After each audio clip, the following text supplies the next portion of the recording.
আসসালামু আলাইকুম ওয়া রাহমাতুল্লাহি ওয়া বারাকাতুহু।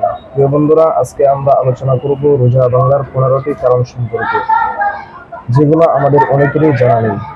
এমনকি আমাদের কখন রোজা ভেঙে যায় সে সম্পর্কেও আমরা বলতে পারি না। নাম্বার 1, ইচ্ছাকৃতভাবে পানাহার করলে রোজা ভেঙে যাবে।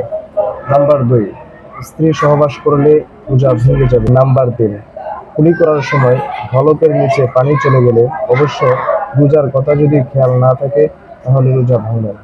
নাম্বার 4, ইচ্ছাকৃতভাবে মুখের ভিতর বমি করলে। নাম্বার 5, নাকে বা কানে ঔষধ বা তেল জাতীয় কোনো কিছু ব্যবহার করা। নাম্বার 6, জবরদস্তি করে কেউ যদি রোজা ভাঙায় তাহলে তার রোজাও ভেঙে যাবে। নাম্বার 7, ইনজেকশন বা স্যালাইনের মাধ্যমে দেমাগের ভিতরে কোনো কিছু প্রবেশ করাইলে তাহলে তার রোজা ভেঙে যাবে।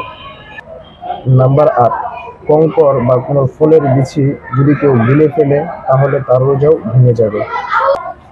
নাম্বার 9, সূর্য অস্তের পর যদি কেউ ইফতারি করে এবং ইফতারি করার পর যদি কেউ দেখে সূর্য ডুবে নাই তাহলে তার রোজা ভেঙে যাবে। নাম্বার 10, পুরা রমজান মাসের রোজার নিয়ত না করলে তাহলে তার রোজা ভেঙে যাবে।